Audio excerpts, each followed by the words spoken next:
comes into focus.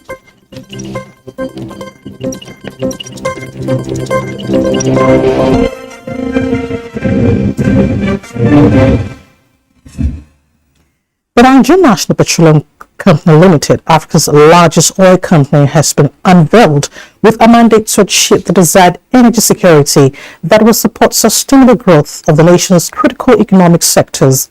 President Muhammadu Buhari, who performed the ceremony, looks forward to NNPC becoming a dynamic company of choice that will continue to deliver value to its stakeholders in global energy community. State House correspondent Adamu Sambo reports.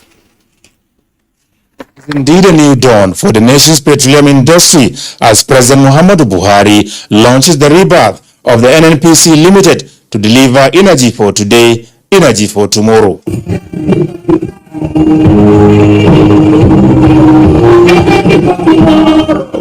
The landmark event in furtherance of the implementation of the Petroleum Industry Act formally positioned the NNPC and the entire oil and gas industry on the path to sustainable growth, profitability and prosperity. NNPC Limited will operate as a commercial, independent and viable national oil company at par with its peers around the world to sustainably deliver value to its over 200 million shareholders in the global energy community while adhering to its fundamental corporate values of integrity, excellence, and sustainability. It will, of course, conduct itself under the best international business practices in transparency, governance, and commercial viability. Apart from being privileged to lead the creation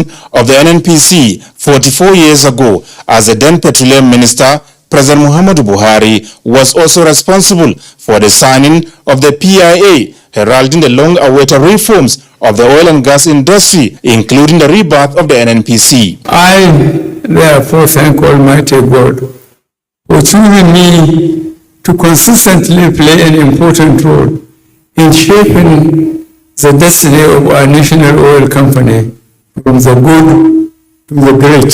NNPC Limited is mandated to ensure Nigeria's national energy security is guaranteed to support sustainable growth across other sectors of the economy. Both the Minister of State for Petroleum Resources, Timothy Silva, and the Group Chief Executive Officer of the NNPC Limited, Mele Kolokiari, thanked President Buhari for his unparalleled leadership, steadfastness, and unalloyed support towards ensuring that Nigeria's oil and gas industry is on a sound footing.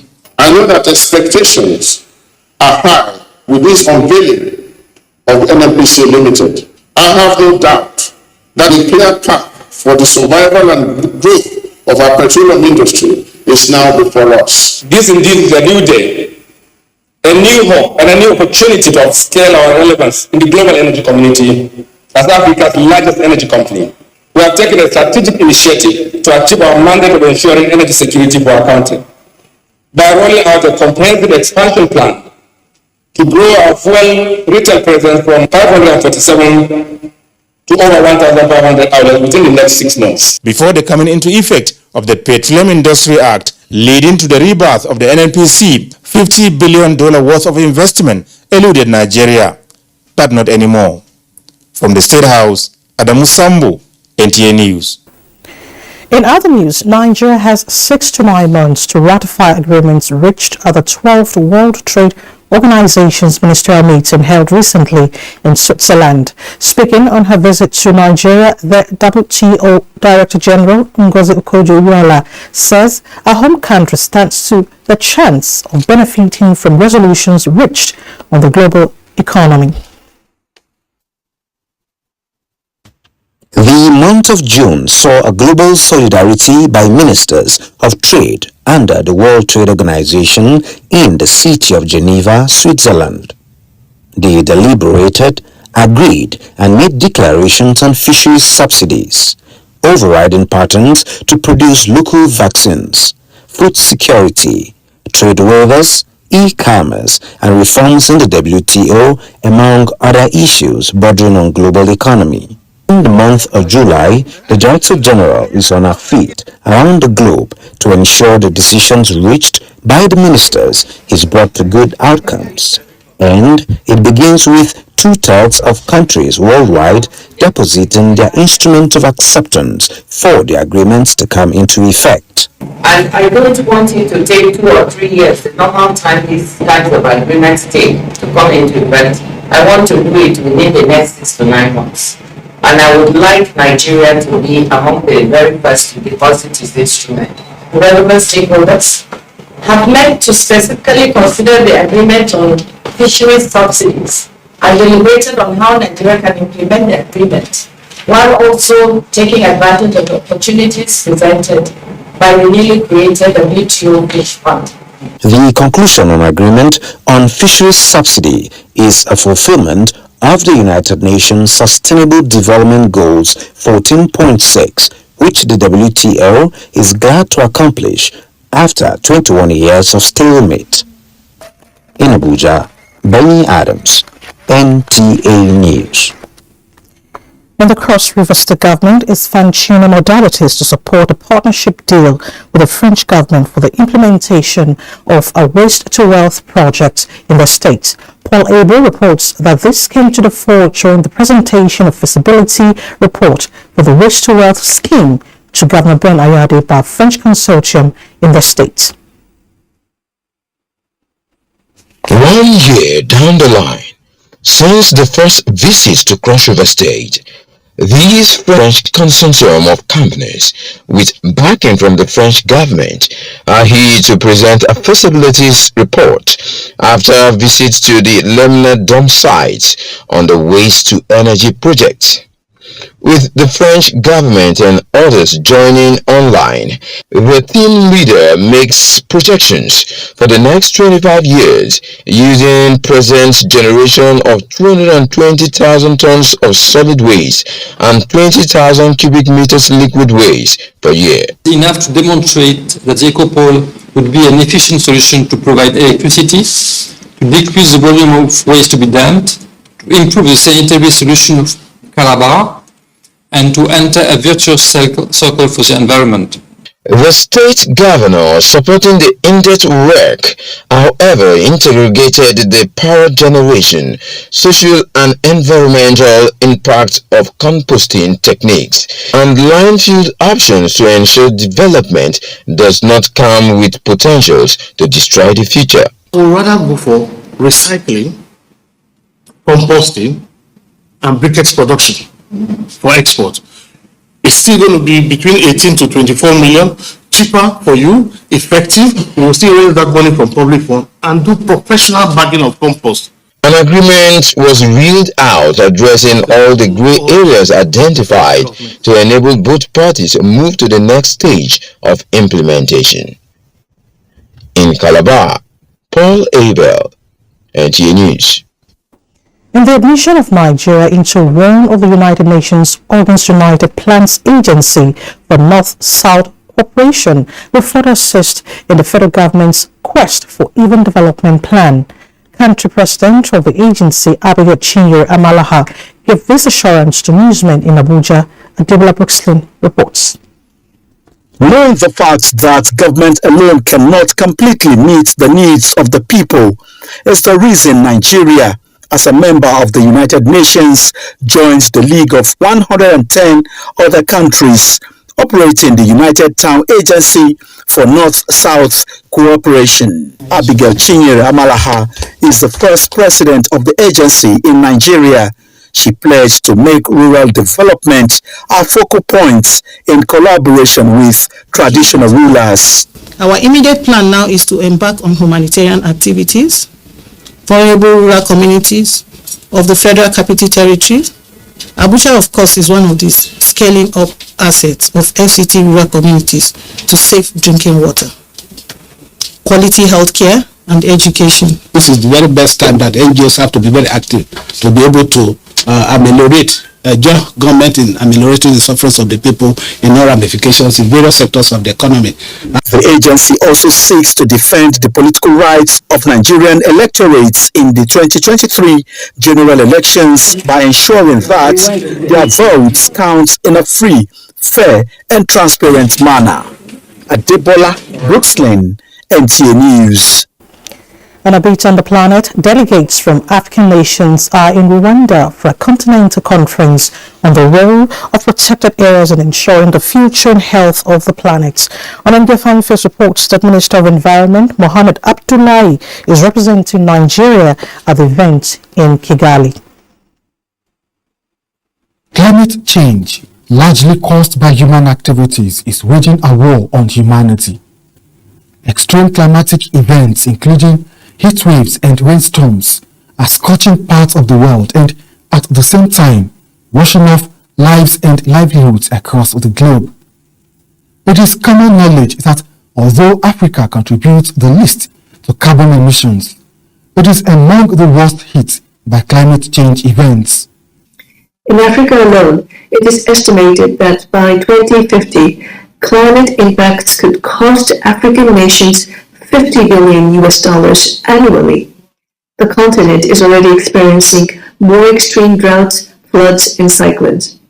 Nature is one of these solutions. It is our first line of defense to regulate global climate, reduce disaster risk, provide food and water, and avoid the spread and emergence of diseases. Consequently, African nations are in Rwanda for the International Union of Conservation of Nature, IUCN Africa Protected Areas Congress.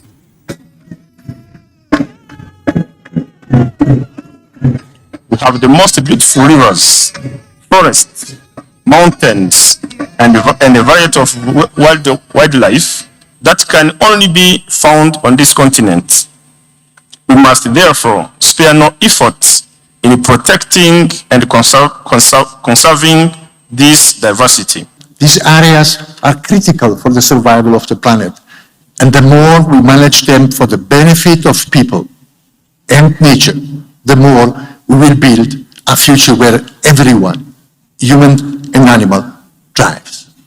This Congress is a build-up to the Conference of the Parties COP15 summit in December, when global leaders are aiming to adopt a much-delayed pact to shield nature from the damage wrought by human activity. Oningiye Fineface, NTA News. Rising from the 41st Ordinary Session of the Executive Council of the African Union in Lusaka, Zambia, the Council has considered a wide range of issues including the status of regional integration in Africa. The meeting, which was attended by the Minister of Foreign Affairs, Jeffrey Onyama, also reviewed current position regarding the establishment of the African Medicine Agency, voted Rwanda to host the African Medicine Agency, which is an initiative of the African Union aimed at strengthening the regulatory environment to guarantee access to quality, safe and efficacious medicines, medical products and technologies on the continent. The Council also discussed the progress report on the implementation of the transition plan of the African Union, including the quota system, audit skills assessment and recruitment exercise. The meeting also considered the level of implementation of various decisions of the Assembly of the Union, including the decision relating to the membership of the Peace and Security Council, as well as the Crisis Reserve Facility of the Peace Fund and the African Union. Now it's time to take a breather. More reports ahead. To stay with us.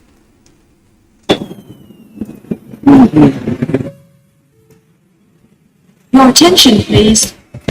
Are you a travel agent, or do you plan to travel abroad for work, school, professional sports activities or school excursion?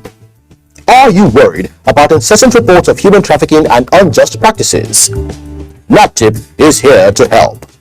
The Standard Operating Procedure for International Recruitment, recently launched by the federal government and relevant agencies, and NAPTIP's Regulation 2019, ensures that proper vetting is conducted and a clearance certificate issued by NAPTIP, so that your mind is at rest when you travel.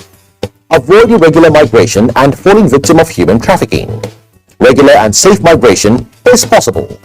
For more information, log on to tipclearance.naptip.gov.ng. This message is brought to you by NAPTIP with support from the International Organization for Migration.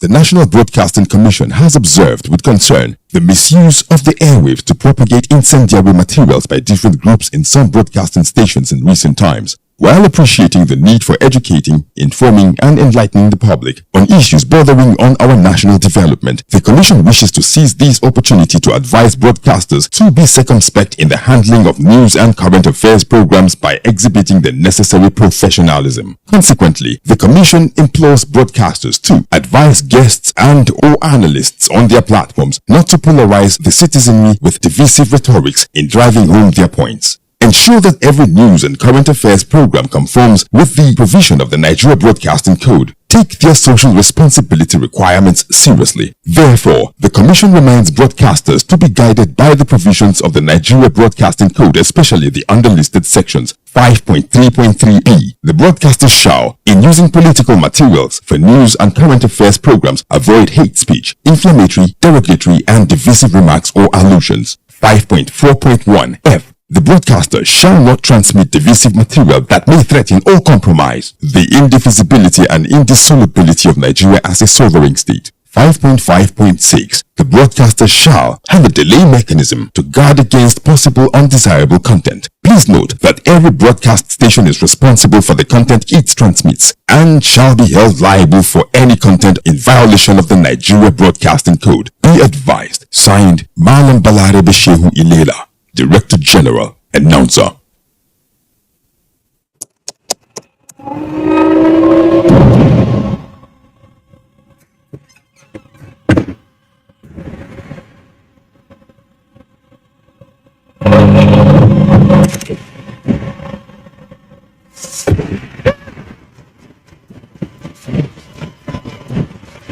Experience unlimited super-fast internet access from Intel 4G.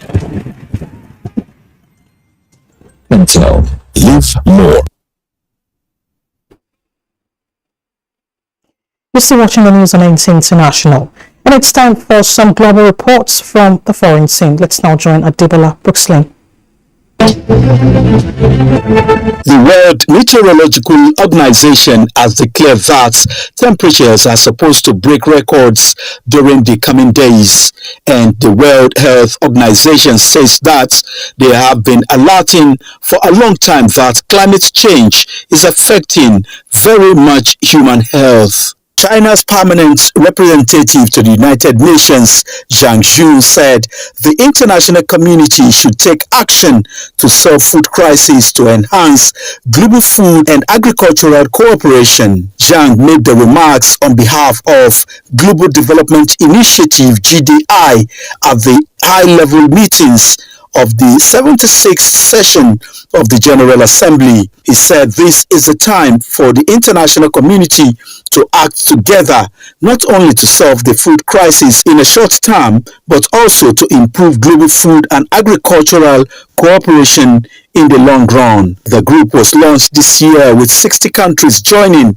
in the group to enhance international cooperation, implement 2030 agenda and deal with global challenges. Russia's President Vladimir Putin has held a bilateral meeting with his Iranian counterpart Ibrahim Raisi ahead of a three-way summit on Syria, which has been overshadowed by fallout from his country's war on Ukraine. South Africa, which is one of the world's top 10 coal producers, has seen its exports to Europe rise this year as European countries scramble to find alternatives to Russian coal. On August 10th this year, Europe will stop importing coal from Russia, and many European countries have started importing from South Africa. Adebola Brooksley, NTA News. The right foreign mates to vote in an election is agreeably in principle, but practicing it comes with a lot of issues to consider. INEC Chairman Professor Mahmood Yakubu made the observation while receiving the management of the Nigerian Correctional Service in Abuja near Ogidi. Reports. 218 federal government custodial centers and others belonging to states. The four walls of the custodial centers separate the inmates from voting on election day. A court in Benin ruled in favor of the inmates on their voting rights. Implementing this ruling informed this meeting. The modalities for this process need to be worked out. But this contradicts the 2022 Electoral Act. Section 12, subsection 1 of the Electoral Act 2022 lists 5 qualifications for registration as a voter in Nigeria. And number 5, which is really critical to our discussion today, is that he or she must not be subject to any legal incapacity to vote under any law, rule, or regulation in force in Nigeria. Even if this can be implemented in principle, it is a long walk. Will inmates vote outside the prison or inside the prison? Will they transfer their registration to the correctional centers?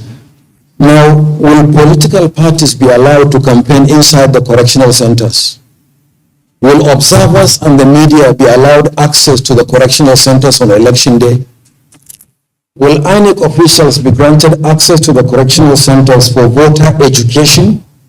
So these are some of the issues that we need to carefully discuss and resolve before a decision is taken. However, in Africa, Kenya and South Africa are classic examples of countries where inmates vote on elections. Until all issues are cleared, the inmates just have to be indoors on election day for now. Mia Okiri, MT News.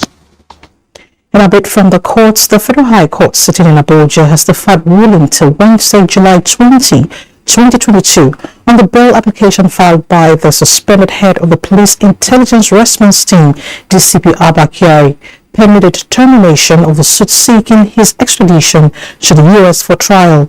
Two prosecution witnesses, Patricia Falabi and Abubakar Aliu, were cross-examined on how they handled the cocaine exhibits allegedly recovered from the Deputy Police Commissioner and his team.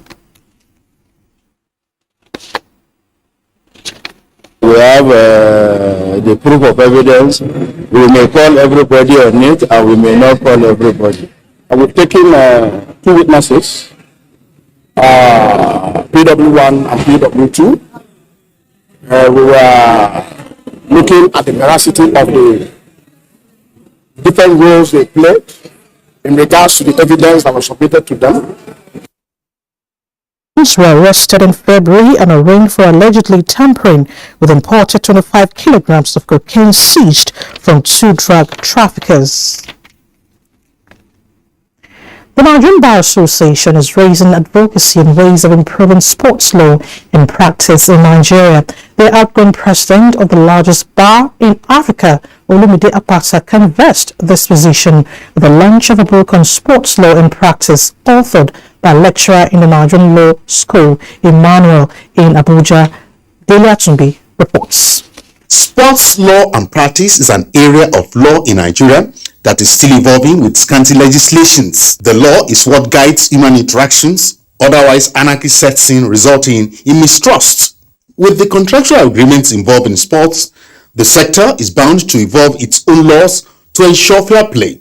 The development spurred the author, Dr. Emmanuel Oluwoloni, to write the 550-page book divided into 7 parts with 22 chapters. The book is a pioneer effort on sports law and practice in Nigeria. We do have some sports law practitioners. We just need material like this to galvanize that area. We must continue to do this because this is an area of law, like the governor said, that we can hone our skills in. Tried to publish this book before it got to be left for me, this book.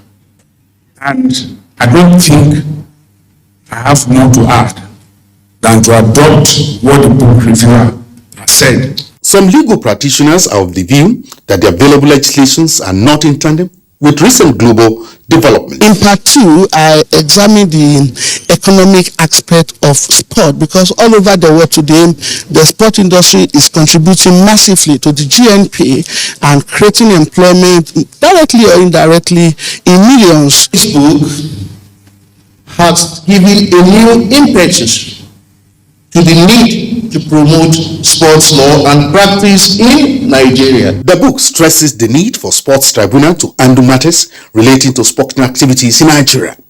In Abuja, Dele Atumbi, NTA News.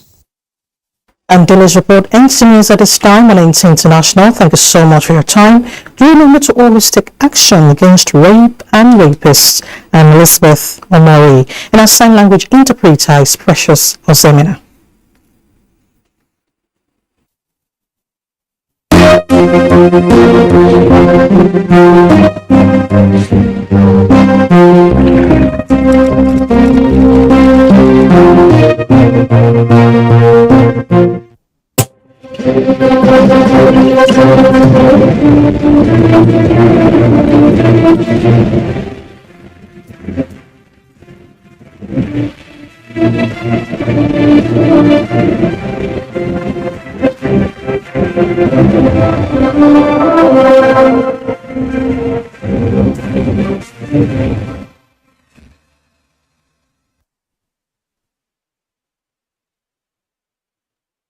Seven days a week.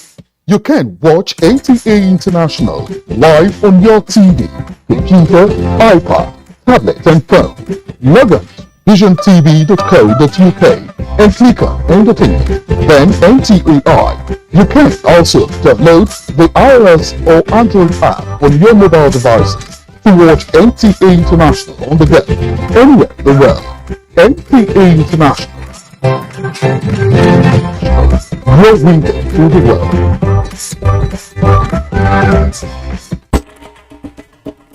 To every politician, as the campaigns gain momentum and passions begin to rise, remember, the errors of your opponents do not make you a success.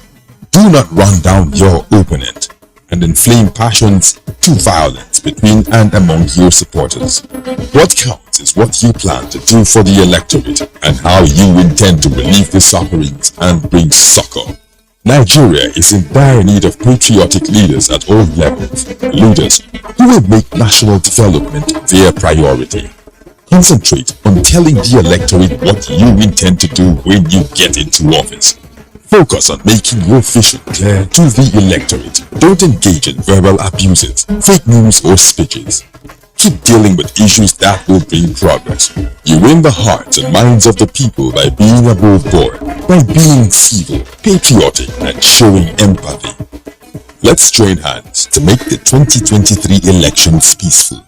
A message from the National Orientation Agency.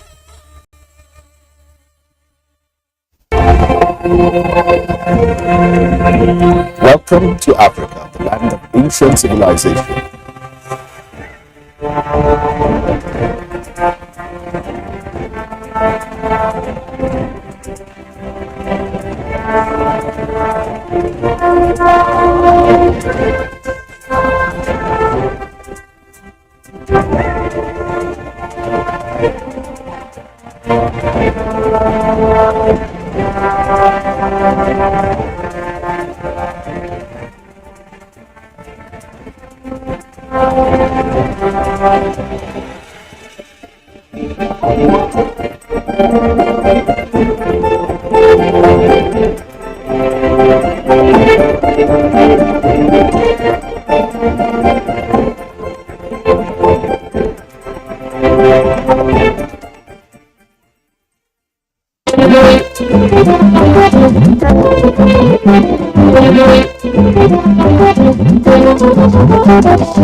Hello.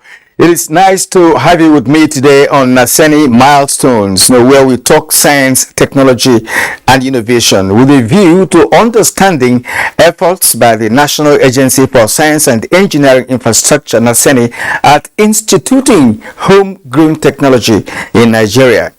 Technology can be classified into two broad categories, namely material technology and knowledge-based technology.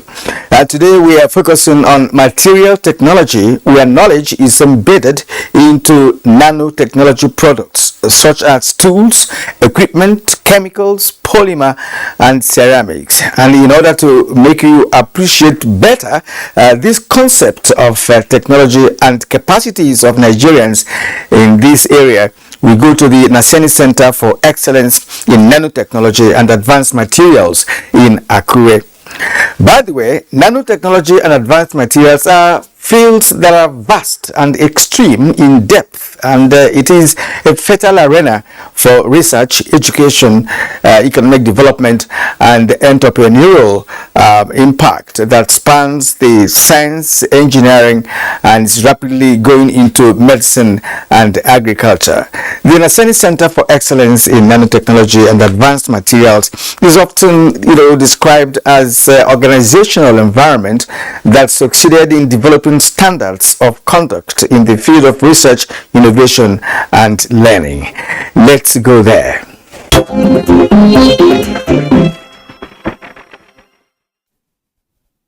At Naseni Center of Excellence in Nanotechnology and Advanced Materials, there are various laboratory equipment used in carrying out complex tests.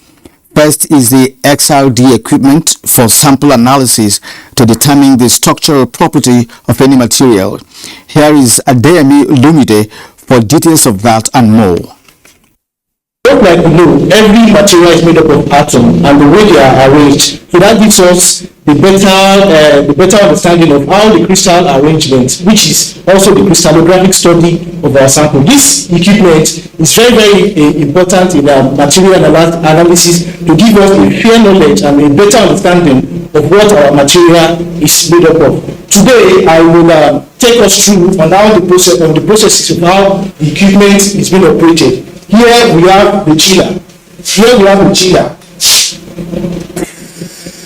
Now, when the chiller is on like that, we set up our parameters around the X-ray. When the X-ray is on, the X-ray light came on. So I on the X-ray. Then I come to the system, I set up the necessary, the required parameters. At what angle I want the equipment to start, and at what angle I want it to stop. I set up the whole parameter. Then I go to where I prepare my sample. I prepare my sample. This is a sample order.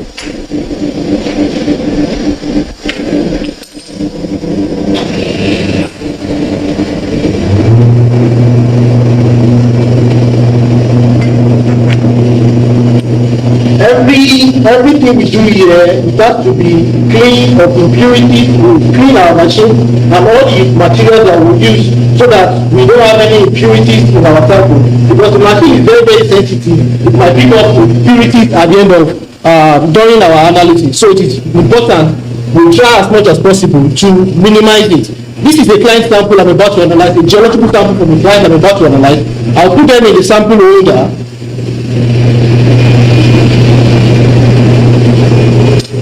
After this is done, I would compress it inside the cavity of the sample holder.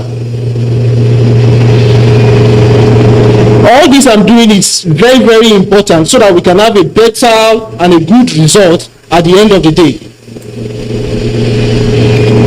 So once this is done, I take it to the machine.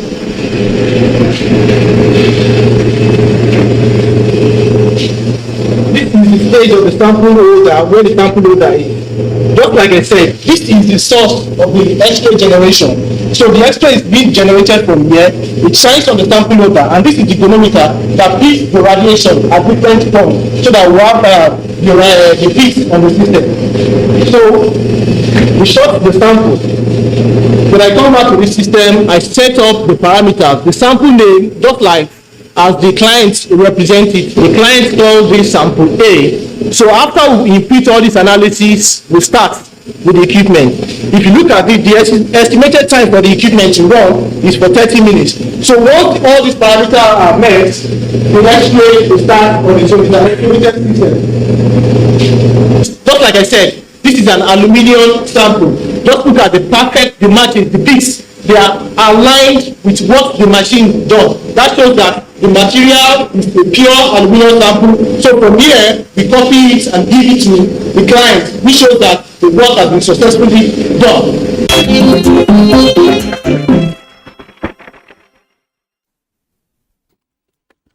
Taufid Ahmed here explains the thin film thickness measurement equipment, an instrument for measuring the thickness of thin film materials at the nanometer level. There is also scanning probe microscope for imaging and to view specimen from nanometer level using delicate probes instead of light waves of electrons.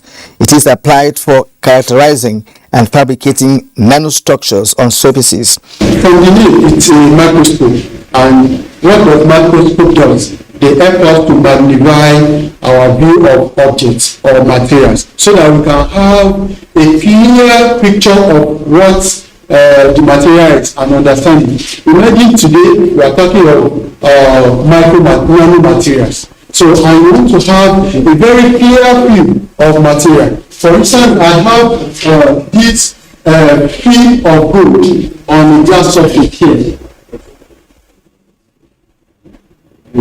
So I have this thin film of gold on this very about 0.5 centimeter square glass surface, and you can see that the only thing you can see here is just a flat surface. So and this material has a topography and has a structure on the surface, but you cannot be able to see this with our own naked eyes. So we need an equipment such as this microscope to be able to view structures and devices like this, so that we can be able to understand what you are looking at. Look at the, I'll show you the, okay, so look at this.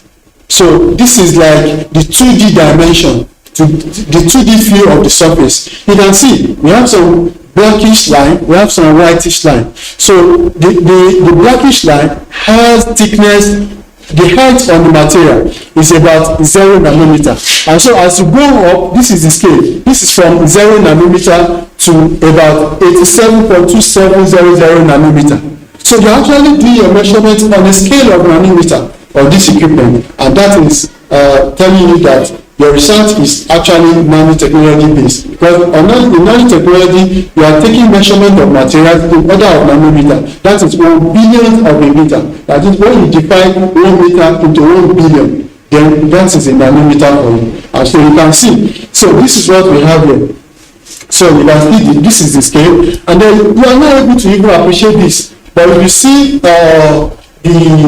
there is the 3D view, you can be able to appreciate this better. Yeah, look at this. This is wonderful. So this is the 3D view of the surface that we are looking at. The whitish region, you can see they have more depth. Look at the scale. This is all the whitish layer. They have their height on the surface is 87.27 nanometer. And then the lower level, the one that look like value in between them, that is 0. At least you have 0, and then you have this. So it's telling you that you have some line that has height of 87.27, and you have some drop. So you can take the one at the lower end as as a negatively conducting end, that is as the cathode, and then you have the positively conducting end as the anode. And so you can take your, so you can have this I was telling you that you have basically we are seeing two cells here. This is one positively layer, this is one negatively layer, and then that's the layer. this is another positive layer, this is another negative layer. So from this, we already have like 2 cells here. So this is just like a view of the microscope. Then you have a wide range of it. And so this can be combined, and then we can be able to easily, for instance, if we use this in solar cell, so we are able to create an effective solar cell that can be arranged to form a solar panel that we cannot, because actually a solar panel is billions of solar cells, billions of